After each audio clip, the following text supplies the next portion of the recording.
भक्ति का अर्थ क्या होता है? सेवा। जिस सेवा से भगवान खुश हो जाए उसी को भक्ति कहते हैं।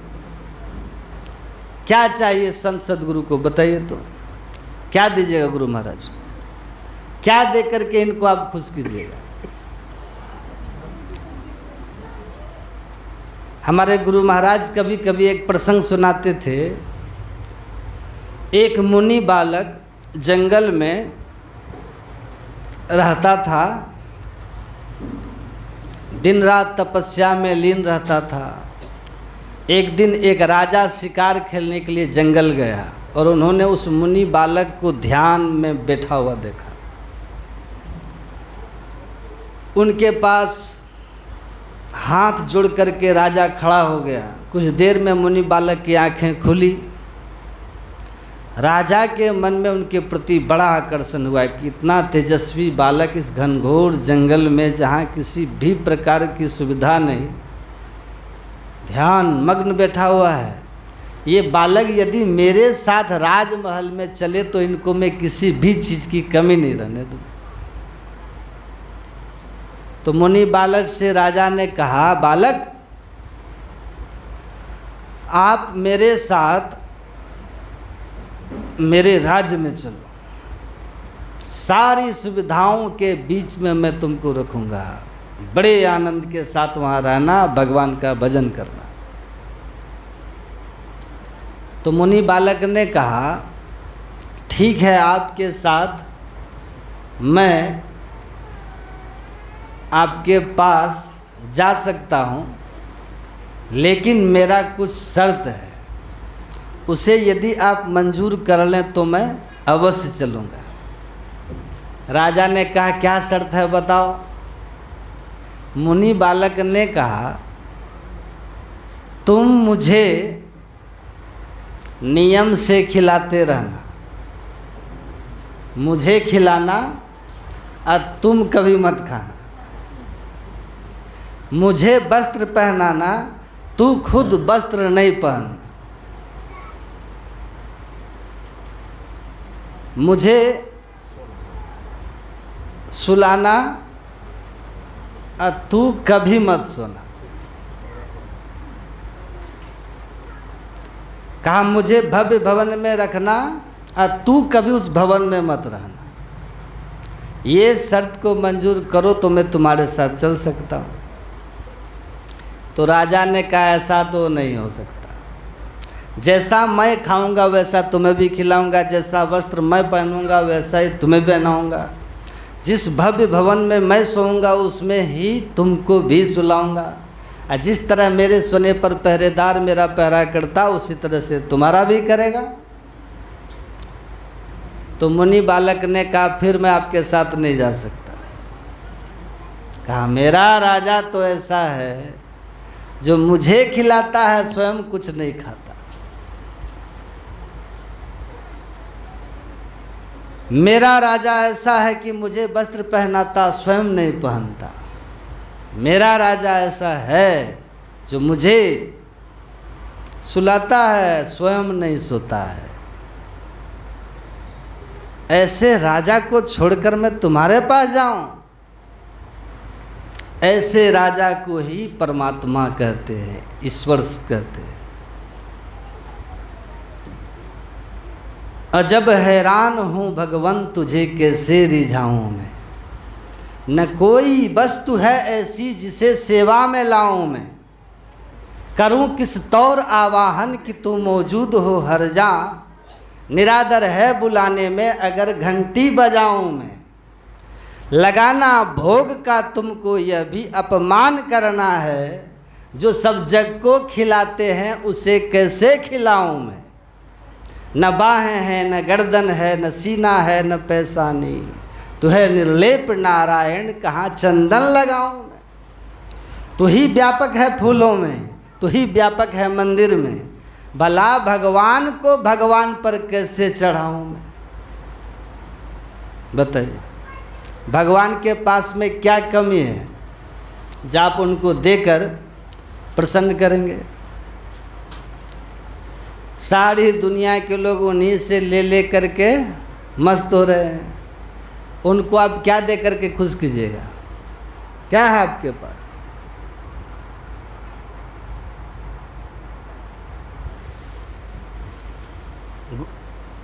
परमात्मा के पास सब है, लेकिन एक चीज़ नहीं है। क्या है? उनके पास मन नहीं होता। परमात्मा में मन नहीं होता, जीवात्मा के साथ में मन होता है। जो मन के साथ में रहते हैं उनकी क्या दुर्दशा है देखिए संसार में। अब परमात्मा में मन जो नहीं होता है, इसलिए परमात्मा सदैव आनंद में रहते हैं। हमारे जीवन का सारे आनंद का सत्यानाश कर देने वाला कौन है? ये मन ही है। इसलिए हम लोग सदैव दुखी रहते हैं।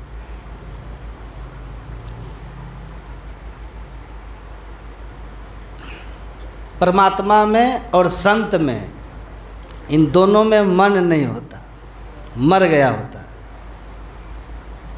मन आप देंगे तो सब कुछ आपको मिल जाएगा। यदि आपके पास मन रहेगा तो फजेती है, यही मन आप संत सदगुरु को दे देंगे तो सब दुख खत्म हो जाए। इस पापी मन के कारण ही जीव सदैव दुखी रहता है। ये पापी मन जिस दिन संत सदगुरु के चरण में लग जाएगा, उस दिन आपके जीवन का सारा दुख खत्म हो जाएगा। यही है भक्ति, यही देना है। भगवान खुश, गुरु खुश हो जाएंगे। असली चीज चढ़ाइए। परमात्मा की तरफ, गुरु की तरफ अपने मन को लगाना, यही है भक्ति। जो नहीं है इनके पास, वो देंगे तभी तो वे खुश होंगे। सब कुछ तो इनके पास है ही। हम कहते हैं यदि आप देना चाहते हैं गुरु को तो अपना मन समर्पित कर दीजिए। और दुनिया के लोग इतने चालाक होते हैं, वो तो तुरंत कहते हैं हाँ बाबा हम तो मन दे दिए, कहते हैं ना। जब आपने मन दे दिया तो फिर ये मन फिर संसार में आपका क्यों जाता है? विचार कीजिए। दिए नहीं है, केवल मुंह से बोलते। मन आपके पास में ही है, इसीलिए आपसे जो संबंधित संसार है उस तरफ लगा रहता है। संसार में गुरु को मन समर्पित करना ये कोई साधारण बात नहीं है। बहुत अभ्यास करते करते करते करते तब ये मन गुरु में समर्पित होता है।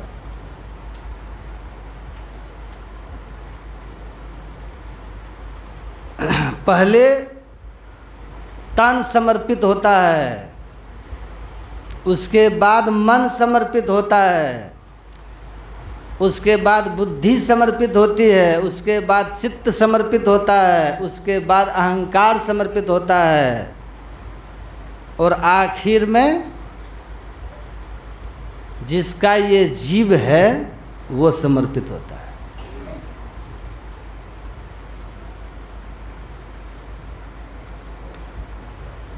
गुरु को ये सारे पदार्थ समर्पित हो जाए, परमात्मा को, और कुछ नहीं चाहिए। जो सब मैं बता रहा हूँ वो सब ईश्वर और संत में नहीं होता। बुद्धि मेरे पास है, संत में तो अनंत ज्ञान होता है।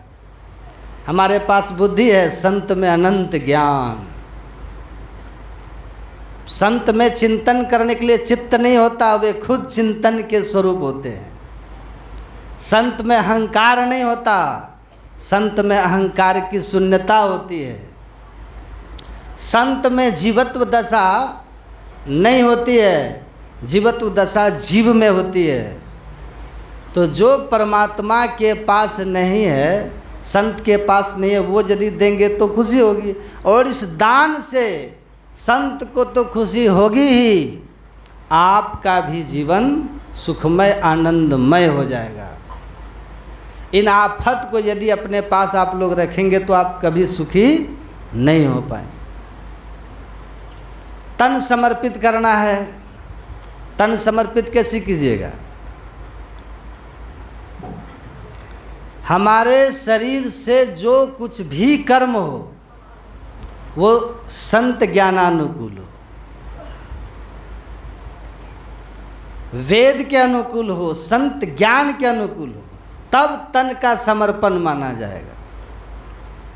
हमारा ये पैर जो है संत विरुद्ध मार्ग पर कभी जाए नहीं, तब माना जाएगा ये पैर का समर्पण। शास्त्र जहाँ चलकर जाने के लिए कहते हैं, संत जहाँ जिस मार्ग पर चलने के लिए कहते हैं, उसी मार्ग पर हमारा ये पैर चले, बाकी कुमार की तरफ हमारा पैर कभी नहीं जाए।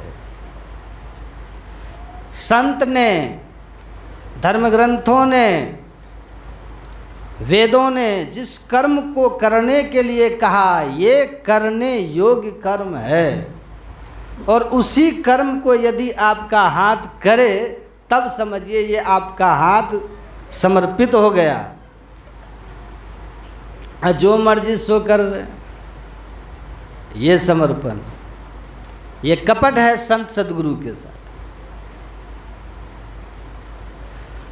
एक संत गए थे किसी के यहाँ सत्संग करने, जिसके घर गए उनका बहुत बड़ा घर था। उन्होंने कहा कि बाबा ये घर, मकान, रोजगार, परिवार सब कुछ आप ही का है बाबा, सब आप ही का है बाबा, आपकी ही कृपा से सब बना है बाबा। तो बाबा ने कहा सब मेरा है? कहा हाँ बाबा सब आप ही का है। बाबा ने कहा सत्संग तो हम कल करेंगे, पहले आज रजिस्ट्री कर दीजिए,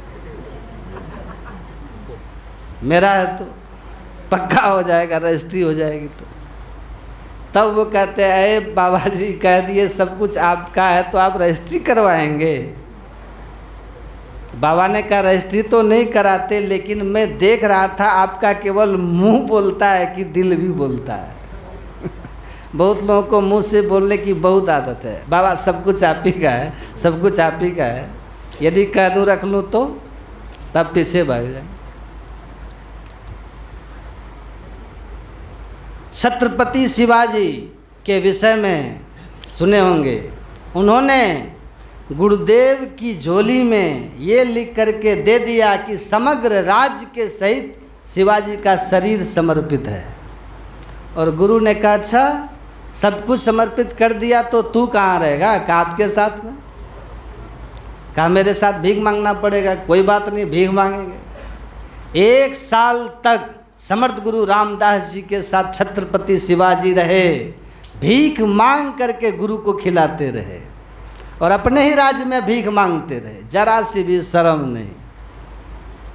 यही है समर्पण। धर्म ग्रंथ में जो कर्म करने के लिए कहा है, संतों ने जो करने कहा है, वो हाथ आपका वही कर्म करे, दूसरा कोई काम। यही है हाथ का समर्पण। संत ने जो बोलने के लिए कहा है, सबसे पापी इंद्री कौन है? मुंह।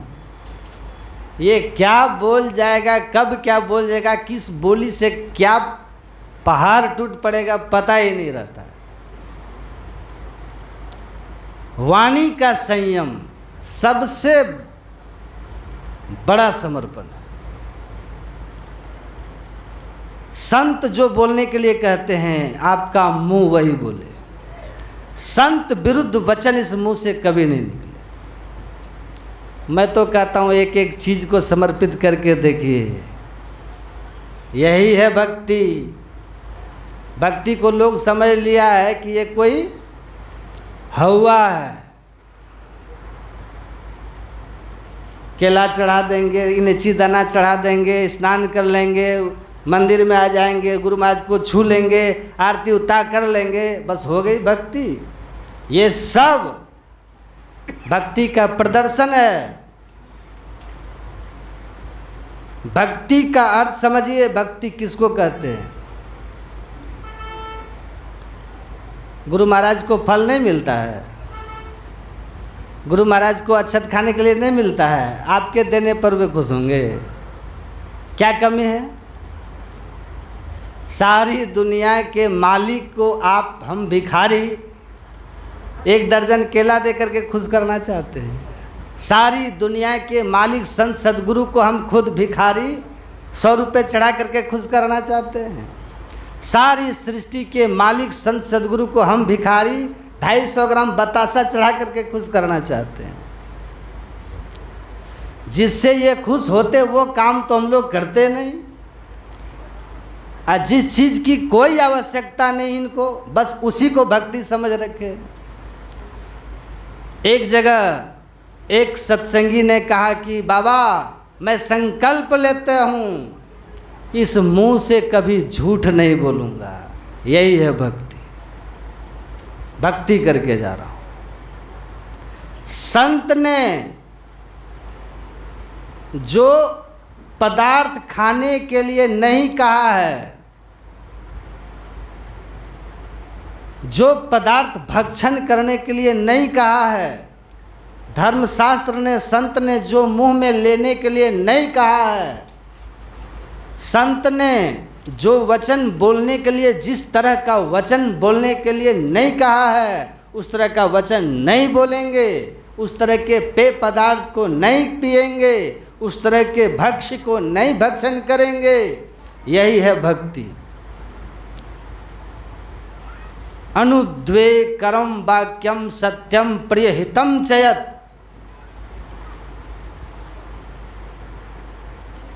कितना सुंदर उपदेश है गीता में। कहते हैं ऐसा वचन मुंह से कभी नहीं निकले जिस वचन के निकल जाने से आगे वाले के अंदर में उद्वेग पैदा हो जाए, कभी भी नहीं निकलना चाहिए।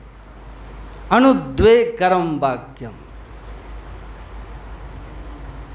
परमाराज सदगुरु महाराज एक बार व्हीलचेयर पर टहल रहे थे कुप्पा घाट आश्रम में, और भागलपुर शहर के स्कूल से 8-10 शिक्षिकाएं गुरु महाराज के दर्शन के लिए आई थी। वे गुरुदेव के चरण को छूना चाहती थी। गुरु महाराज जी ने उनको डांट लगा दी।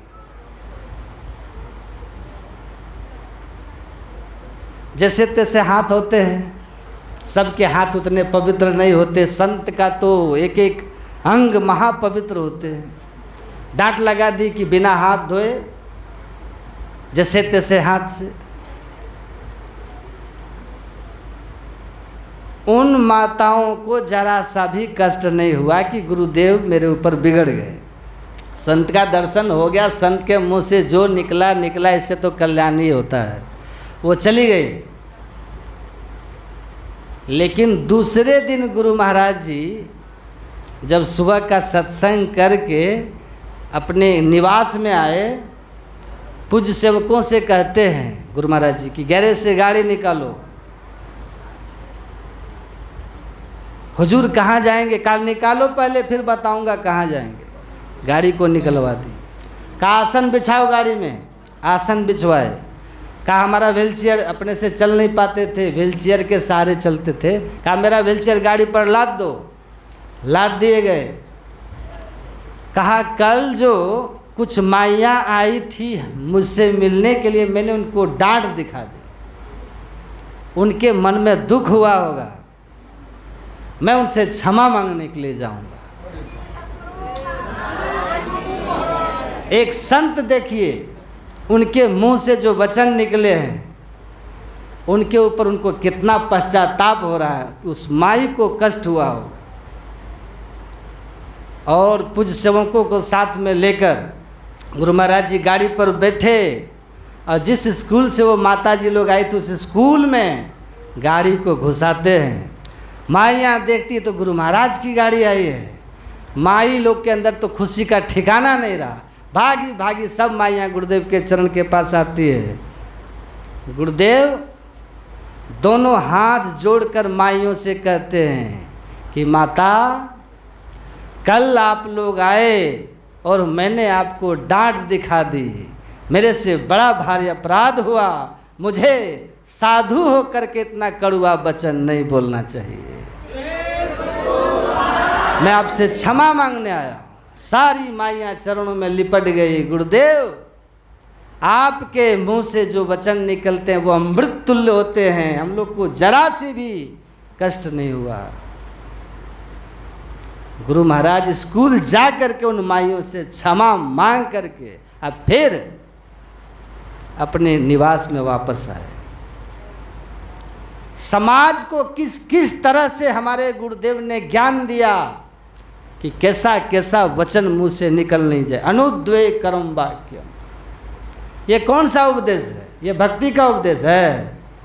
लेकिन भक्ति कैसे बनेगी ये उपदेश दे रहे हैं। अपने प्यारे को किस तरह से गढ़ना चाहते हैं गुरु अपने शिष्य को,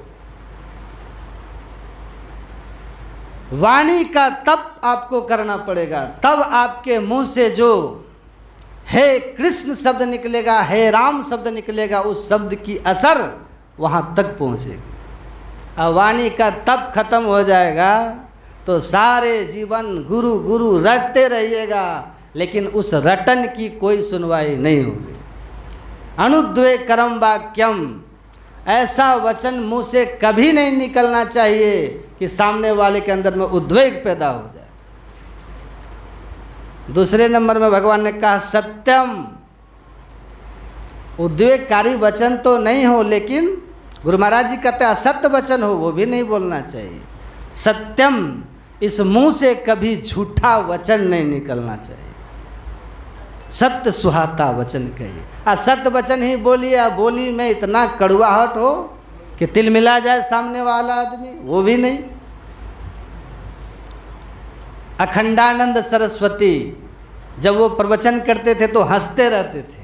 कैसा भी कारुणिक प्रसंग होता था वो हंसा हंसा करके प्रवचन करते थे। कारुणिक प्रसंग के समय भी लोग हंसते रहते थे।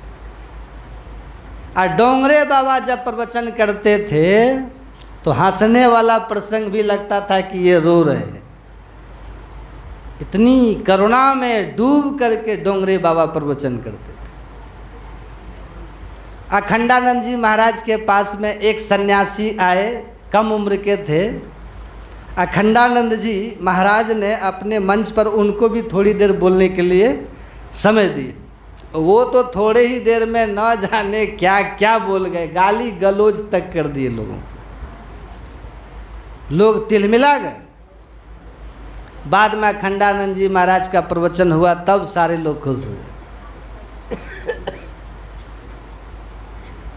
प्रवचन की समाप्ति पर दोनों अपने अपने निवास में गए।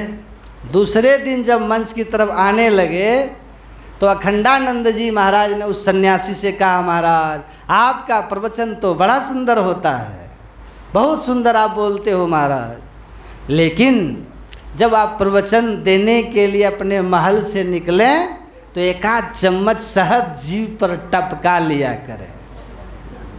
पता नहीं इतना मधुर आपका प्रवचन हो जाएगा कि कहा नहीं जा सकता। वे महात्मा जी समझ गए कि हमारे मुंह से कड़वा वचन जो निकल जाता है, इसलिए महाराज जी ने ऐसा कहा। लेकिन इतने मीठे शब्दों में कहा कि उनको दुख भी नहीं हुआ। अब वो समझ भी गए, बोलने से पहले एक आध चम्मच शहद मुंह में टपका लिया करें, वचन आपका मीठा हो जाएगा।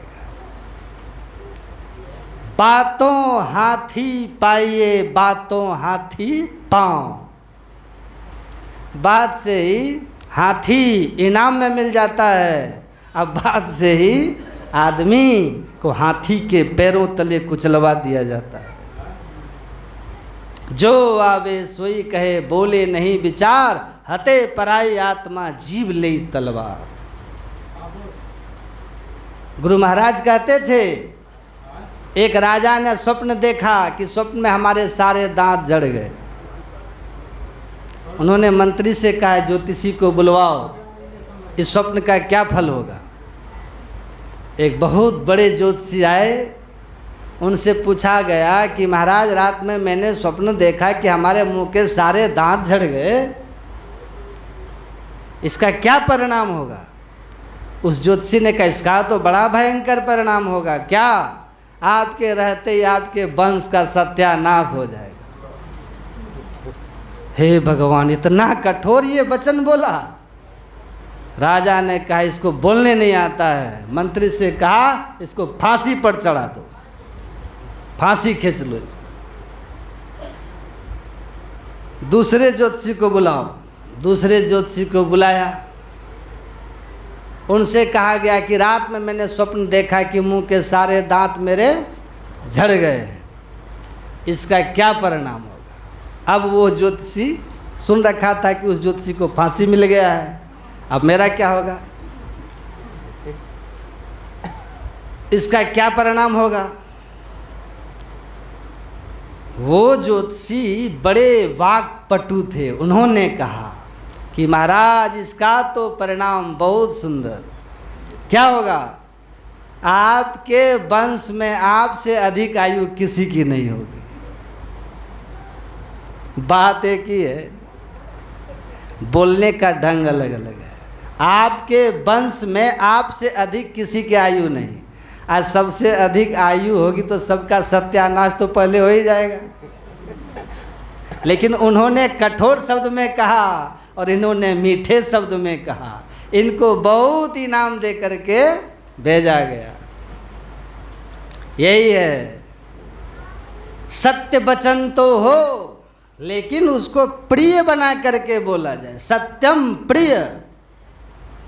और यदि हमारे बोलने से किसी का हित होता हो, किसी का कल्याण होता हो, हमारा बोलना सार्थक होता हो, तभी मुँह से वचन निकले, हितम चयत।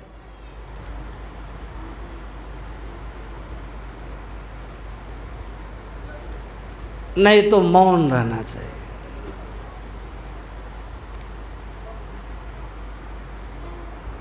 संत और धर्मशास्त्र ने इस मुंह से जिस तरह का शब्द बोलने के लिए कहा है, जो कुछ भी मुंह में डालने के लिए कहा है, वही डालना चाहिए और वही बोलना चाहिए।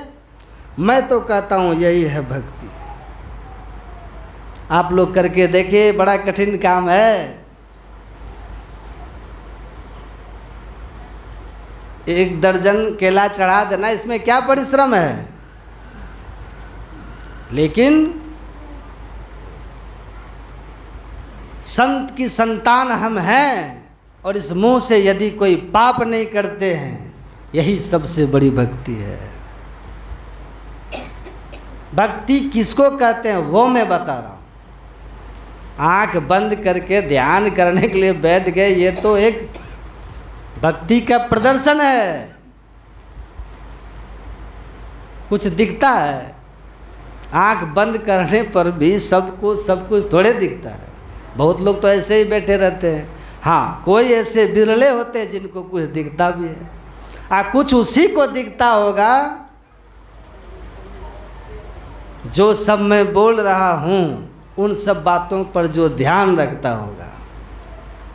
बहुत कहते हैं कि बाबा ध्यान तो करते लेकिन कुछ दिखता नहीं है। तो ध्यान करने वाले के भीतर से क्या भगवान भाग जाते हैं?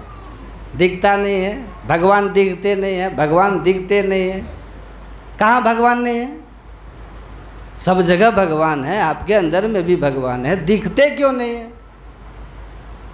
ध्यान करने से भगवान भाग जाते हैं। भजन करने वाले के सामने हम नहीं रहेंगे, पापी के सामने भले नहीं रहे, पापी के सामने भले प्रकट नहीं हो, लेकिन ये पुण्यात्मा भी कहता है कि भगवान नहीं दिखते, तो इसका मतलब क्या हुआ कि भगवान उससे नाराज होकर चले गए उनको छोड़कर? ऐसी बात नहीं। जिस कारण से सब जगह होते हुए भी वो नहीं दिखते, उस कारण का निवारण करना पड़ेगा। मैंने पहले ही कहा, इस पैर से वहीं चलकर जाना चाहिए जहाँ जाने के लिए संत और शास्त्र ने कहा। कहीं चले गए सो बात नहीं। गुरु महाराज जी ने अनवरत साधना की, लगातार साधना किया, गुफा में अथक साधना किया। सुनते हैं साधना के क्रम में हमारे गुरु महाराज जी का शरीर पीला हो गया। इतनी कठिन साधना, कठोर साधना, कड़ी साधना हमारे गुरु महाराज जी ने की, शरीर पीला कर दिया। हंस हंस कंत न पाया जिन पाया तिन रो। अपने शरीर को झोंक दिए साधना में। उस कठिन परिश्रम के कारण ही हमारे गुरु महाराज जी को मोक्ष और मुक्ति मिली। आज इन्होंने हम लोगों को जो ज्ञान दिया है उस तपस्या का फल है, तपस्या का परिणाम है, जो हम लोग इनके ज्ञान की छत्र छाया में आनंद ले रहे हैं, प्रसन्नता महसूस कर रहे हैं। हम लोगों को राह दिखाए, शिक्षा दिए हैं, ध्यान कीजिए। ध्यान करने के लिए हमारे गुरु महाराज जी ने बताया। एक प्रसंग स्मरण में आता है, हमारे गुरु महाराज जी का अखिल भारतीय सत्संग हुआ।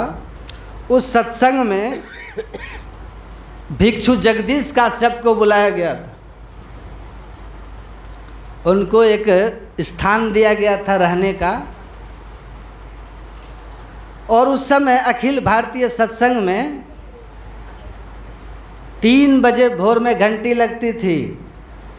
सभी सत्संग प्रेमी उठ करके बैठ जाते थे ध्यान करने के लिए।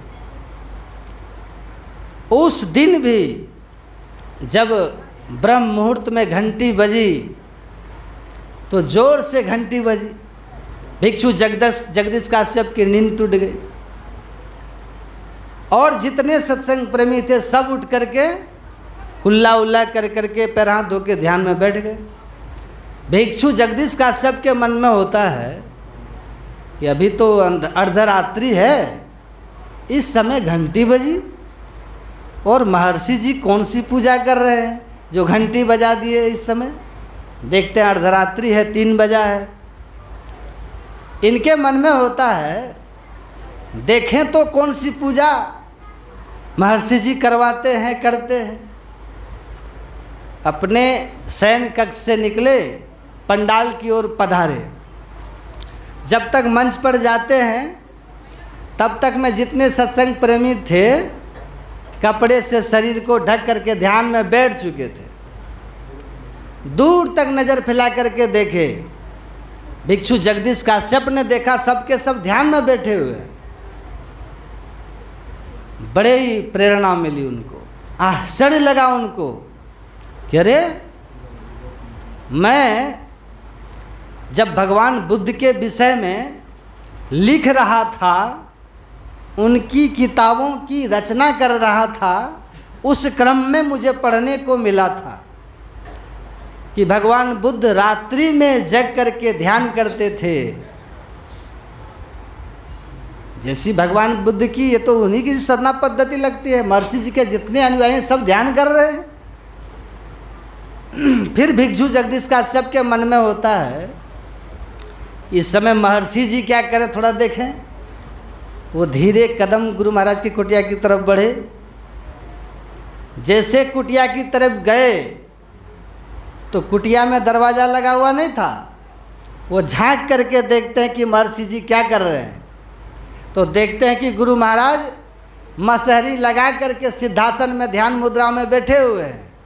जैसे ही देखे कि बड़े प्रभावित हो गए भिक्षु जगदीश काश्यप, और ये मान गए कि महर्षि जी के रूप में भगवान बुद्ध ही हमें मिल गए। और मान ही नहीं गए, बल्कि वो संत मत से दीक्षित भी हो गए।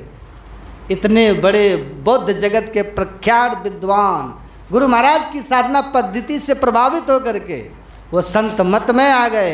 ये गुरु महाराज का उपदेश था, ये गुरु महाराज का आचरण था, ये गुरु महाराज जी का व्यवहार था, ये गुरु महाराज की शिक्षा थी।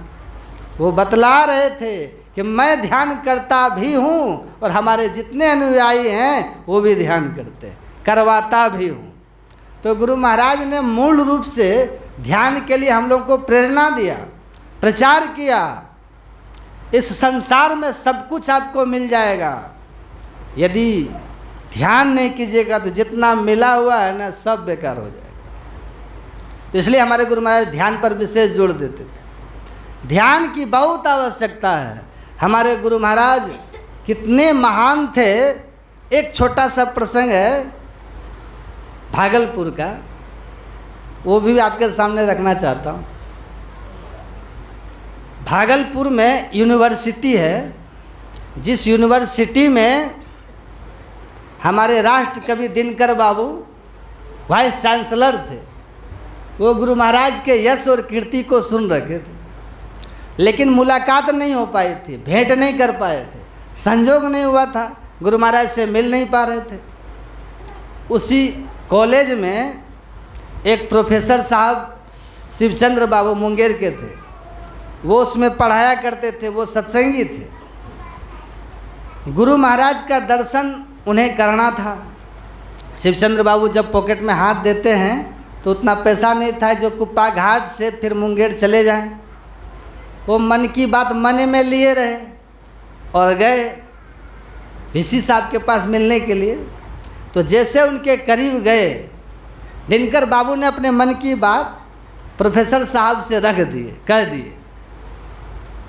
कहते हैं कि शिवचंद्र बाबू, यहाँ कुप्पा घाट है जिसमें बहुत अच्छे संत, बड़े संत रहते हैं, महर्षि में ही परमहंस जी।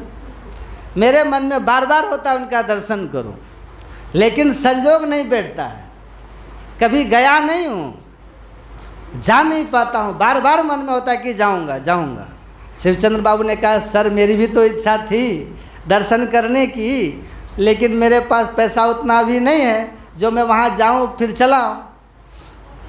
दिनकर बाबू ने कहा, अरे इसमें क्या बात है, मेरी गाड़ी है, दोनों आदमी मिल करके चलिए, दोनों आदमी मिल लेंगे, भेंट कर लेंगे। बोले बड़ी खुशी की बात है। दोनों आदमी विचार किए, गाड़ी में बैठे और चले। दिनकर बाबू अपने मन की बात शिवचंद्र बाबू से कहते हैं कि प्रोफेसर साहब, सुनते हैं बड़े अच्छे संत हैं महर्षि जी, क्या मेरी जिज्ञासाओं का समाधान करेंगे वो? प्रोफेसर साहब ने कहा, हाँ सर, क्यों नहीं करेंगे, आप जिज्ञासा रखिएगा, जरूर करेंगे। दिनकर बाबू गाड़ी में बैठे ही हैं, पॉकेट से पेन और पेपर निकालते हैं और अपनी जिज्ञासा वो लिखते हैं। 1 2 3 4 5 6 7 जिज्ञासाएं पेपर में अंकित किया, लिख दिया और कहते हैं कि यही जिज्ञासा मेरी है, यही मैं जिज्ञासा वहाँ रखूँगा महर्षि जी के पास। यदि इन जिज्ञासाओं का समाधान कर देंगे तब मैं मान जाऊँगा कि सच्चे में महर्षि में ही संत है। बोले चलिए। पॉकेट में पेपर रख लिए और चले कुप्पा घाट। कुप्पा घाट पहुँच गए। गुरु महाराज दर्शन दरबार में बैठे थे, बहुत सारे श्रद्धालु बैठे हुए थे, दर्शन कर रहे थे और गुरु महाराज जी कुछ कह रहे थे, उन लोग सुन रहे थे। ये दोनों जब आए, गुरु महाराज के चरणों में प्रणाम किए और बैठ गए। बातचीत इनसे नहीं हो रही है, गुरु महाराज और लोगों से बातचीत कर रहे हैं, लेकिन जैसे ही वो लोग बैठे, उसी समय गुरु महाराज जो पहला क्वेश्चन था, पहला प्रश्न था, उसी प्रश्न का उत्तर देते हैं बिना पूछे। मन की जाने सबे गुरु कहाँ छिपावे अंध। अरे पेपर की बात कौन के, गुरु महाराज तो मन की बात जानते थे। अब देखिए उत्तर देने की भी विशेषता, गुरु महाराज की महानता। पहला प्रश्न का उत्तर दे दिए, फिर दूसरे का दिए, तीसरे का दिए, चौथे का दिए। दिनकर बाबू सुनते जा रहे हैं, अब वो आश्चर्यचकित होते जा रहे, ये क्या हो रहा है, अभी तो बात भी नहीं की है, कुछ पूछे भी नहीं। अरे उत्तर ये देने के क्रम पद्धति कितनी अच्छी है इनकी, एक क्रम से उत्तर दे रहे हैं। होते होते जब 7वें क्वेश्चन का उत्तर दे दिए, दिनकर बाबू खड़े हो गए, साष्टांग गुरु महाराज के चरणों में गिर गए, बोले कि मैं मान गया कि सच्चे संत हैं। माने ही नहीं, बल्कि उन्होंने पुस्तक लिखी, उत्तर भारत की संत परंपरा, उसमें उन्होंने संत मत की चर्चा भी की। वो कॉलेज में पढ़ाया जाता है। ऐसे महान गुरु महाराज थे और उनका महान ज्ञान था। गुरु महाराज ने ईश्वर स्वरूप के विषय में जो सुझाया है, जो बताया है, जो समझाया है, शायद और कहीं सुनने समझने को मिलेगा। गुरु महाराज जी ने जो साधना के विषय में समझाया है, वो सब पुस्तकों में आपको नहीं मिलेगी। गुरु महाराज जी ने जो पुस्तक की रचना की है, उसमें बहुत अद्भुतता है, विलक्षणता है। इनके लिखने की, पुस्तक को सजाने की, ज्ञान को सजाने की जो विलक्षणता है और संतों में नहीं मिलेगी। हमारे गुरु महाराज जी ने बहुत कृपा की है, हम लोगों को वो ज्ञान दिया है जो अमेरिका में नहीं है। गुरु महाराज का ज्ञान सर्वसाधारण के बीच में है, लेकिन जो बड़े बड़े शिक्षित हैं, पढ़े लिखे हैं, धनवान हैं, पैसे वाले हैं, उनके पास ये ज्ञान नहीं है। कछिया पास, खुरपी पास, कुदाल पास, हरवाहा के पास, चरवाहा के पास, अनपढ़ के पास बिंदु ध्यान विधि, नाद ध्यान विधि का प्रचार प्रसार किए। ये ज्ञान इंग्लैंड में और अमेरिका में खोजिएगा, नहीं मिलेगा। जब महर्षि महेश योगी ने हमारे गुरु महाराज जी से कहा था कि आप विदेशों में प्रचार कीजिए, मैं साधन आपको देता हूँ, हवाई जहाज़ देता हूँ, वहाँ जाकर के प्रचार प्रसार कीजिए इस ज्ञान का। तो हमारे गुरु महाराज जी ने कहा, पहले मैं अपने देश के अंधकार को दूर कर लूँ, तब दूसरे देश में उजाला करने जाऊँगा। महर्षि महेश योगी ने कहा था कि मैं आपको दान में दे रहा हूँ, हवाई जहाज ले लीजिए। गुरु महाराज ने कहा, नहीं, उस हवाई जहाज़ पर हम नहीं चढ़ेंगे, मेरे पास तो हवाई जहाज़ जो है उसमें हम चढ़ेंगे। गुरु महाराज ने लिखा, तम फटे ज्योति बरे आकाश का तू सैर कर, तम फटे ज्योति भरे आकाश का तू सैर कर, शब्द अनहत सार में मिल लहले सतपद को सही, सुख मन के झीना नाल से अमृत की धारा बह रही, सुख मन के झीना नाल से। गुरु महाराज कहते हैं, ये जो हवाई जहाज है भीतर में, कहते हैं उसमें चढ़िए, आकाश का तू सैर कर, अंतर आकाश में घूमिए। संसार के लोग बाह्य आकाश में घूमते हैं, हवाई जहाज से घूमते हैं। हमारे गुरु महाराज कहते हैं, दृष्टि रथ चढ़ी श्रुति धावे हो रामा, दृष्टि रूपी रथ पर चढ़ करके घूमो। इस रथ में कोई पैसा नहीं लगेगा, कोई विशेष मेहनत का भी काम नहीं है, लेकिन बाहर के हवाई जहाज पर चढ़िएगा तो पैसा लगेगा। गुरु महाराज कहते हैं, वो आनंद आपको मिलेगा जो आनंद बाहर के हवाई जहाज में नहीं मिलता। और उनको मिलेगा, किनको? जो निर्धन है, गरीब है, असहाय है, पराधीन है, परबस है, उनको वो आनंद मिलेगा जो आनंद अमेरिका वाले को नहीं मिलता। इसलिए हमारे गुरु महाराज कहते हैं, अंदर चलिए, भीतर में चलिए, साधना के रथ पर चढ़िए।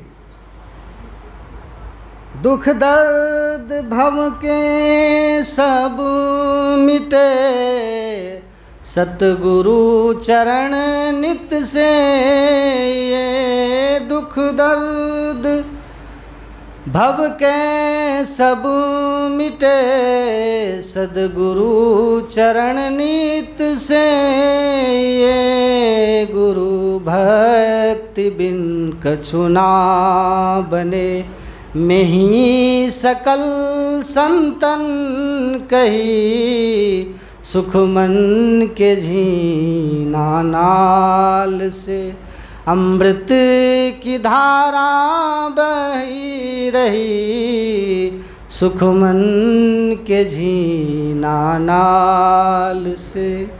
गुरु महाराज ने जो रास्ता बताया है, जो मार्ग बताया है, गुरु महाराज जी ने जो हम लोगों को ज्ञान दिया है, उस ज्ञान के रूप अनुरूप अगर चलेंगे तो हमारा अवश्य ही कल्याण होगा।